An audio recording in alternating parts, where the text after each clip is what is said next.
Bienvenue au Starter du jour pour bien démarrer sa journée. Aujourd'hui, Dieu t'envoie un SMS du ciel. Est-ce que vous croyez que Dieu est capable de vous envoyer un message qui vient tout droit du ciel et qui s'adresse spécialement à vous? La Bible nous dit que Dieu parle tantôt d'une manière et tantôt d'une autre. Il peut parler à travers un chant, il peut parler à travers la parole de Dieu, il peut parler à travers une prédication, il peut parler à travers un ami, il peut parler à travers la nature. Enfin bref, Dieu parle comme il veut, mais il y a une chose qui est sûre, c'est que Dieu parle. Et Dieu est capable de t'envoyer un SMS. Je me souviens avec mon épouse, lorsque nous devions partir à l'école biblique, on ne savait pas est-ce qu'on doit y aller, est-ce qu'on ne doit pas y aller. On habite en France, on est des Français, et l'école biblique, vraiment, on se posait la question, c'était d'aller au Canada. Et vraiment, on était un peu dans l'inquiétude, et est-ce que c'est Dieu, est-ce que c'est nos émotions? Bref, je pense que vous avez tous vécu ça. Est-ce que c'est moi ou est-ce que c'est mes émotions? Et là, je me souviens, ce jour-là, c'était un vendredi, du temps de midi, puis on avait décidé avec mon épouse de prendre un temps de jeûne et prière. Et on était autour de la table, j'étais là, elle était en face de moi. Et juste à mes côtés, il y avait ma petite fille Estelle qui à ce moment-là avait 1 an et demi.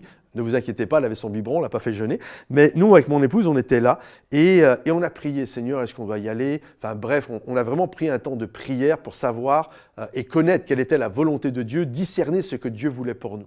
Et là, lorsqu'on a fini de prier, j'ai dit au Seigneur, je veux ouvrir la parole de Dieu, je veux ouvrir la Bible et je veux tomber sur un verset qui ne souffre d'aucune contestation possible, que ça soit oui ou non, que ça soit tellement explicite. Et moi, j'ai une manière de lire la Bible qui est plus de manière suivie. Je ne suis pas en train de picorer dans la parole de Dieu et je fais très rarement ça. Mais ce jour-là, je dis Seigneur, je veux ouvrir la Bible et je veux tomber sur un verset. Lorsque mes yeux vont tomber dessus, ça va tellement être clair que ça ne souffre d'aucune ambiguïté. Et là, je me souviens, on finit de jeûner et je pose la question au Seigneur, Seigneur, est-ce que nous devons y aller? Ma femme est là, ma petite fille est là, j'ouvre la Bible et là, littéralement, mes yeux se posent. Le premier verset sur lequel mes yeux se posent, c'est « Lève-toi, prends le petit enfant et sa mère et va ». Ça, mes amis, c'est quand Dieu parle à Joseph lorsqu'ils doivent partir en Égypte. Ça, mes amis, lève-toi, prends le petit enfant et sa mère et va.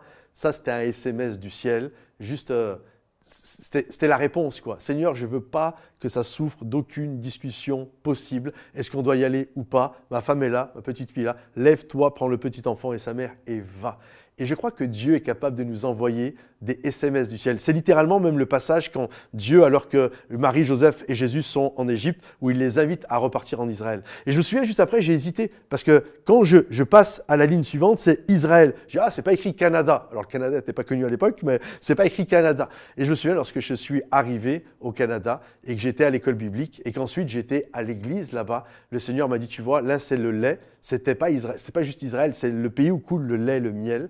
Et là, c'était le lait, et là, c'était le miel. Et c'était, en tout cas, dans cette saison-là de ma vie, c'était mon héritage, c'était l'endroit où je devais être. Et je crois que Dieu vraiment nous parle et nous envoie des SMS. Alors demandez à Dieu qu'il vous parle, parce qu'il parle. Il parle tantôt d'une manière ou tantôt d'une autre. Là, c'était à travers la parole, mais il parle. Alors, gardez courage. Parlez à Dieu, demandez à Dieu qu'il vous parle et c'est sûr que Dieu va vous parler. Que ce message vous bénisse. Si vous avez été béni, pensez à le liker, le partager, le commenter, le partager à ceux qui en ont besoin et je crois que Dieu va bénir. Soyez bénis les amis, à bientôt, bye bye.